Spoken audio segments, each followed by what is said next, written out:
Hello everyone, good morning. Ari may mag-lunch sa Stone Grill after mahuman og kumpirma sa akong manghod ngadto sa Church of the Holy Child Bato Leyte. Kay naghuwat pa man mi sa among food nga gi-order, mo experience akog saka anhi sa ilang tree house. Untag ma-experience ninyo og saka anhi kay nice kayo ang view dinhi sa ibabaw. Personally, nganong ganahan ko sa Stone Grill, maliban sa lami ang ilang food, paspas kayo sila mo serve. Dili na ka magpaabot og taas nga oras para makakaon. Ug daghang mga bata ang nag-enjoy og saka anhiya. Outfit check og na-evict ko sa simbahan kay kini ang akong gisuot. Actually, wala ko'y plano nga musud sa simbahan, mao nang ingon ani ang akong gisuot. Ang akong plano is moadto ra sa lunch, pero kay gipahatod man kog food sa simbahan, so nakasud hinon kog simbahan nya na-evict.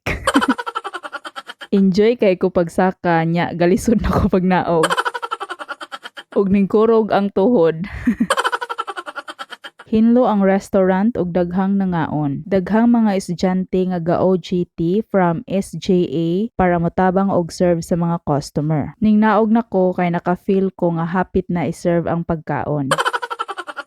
Basta pagkaon, dali ra jud makasimhot ning atong ilong. Na si Ma'am Jovelyn kay friend ni siya sa akong manghod ug siya ang ninang. Nangaon na mi og gilamian kay mi sa pagkaon sa Stone Grill Bato. Shout out di ay, back kini men. Basta entrada sa kaon, walay tingugay. Unya namang libak ug mudugab nag-aslom. Dini sila ganahan og video no while nagkaon kay mahibawan daw sila nga dakog kaon. Pero wala na sila mahimo kay ila kong giuban. Ma'am Jovelyn, shout out ko sa imong silingan nga makakita ani.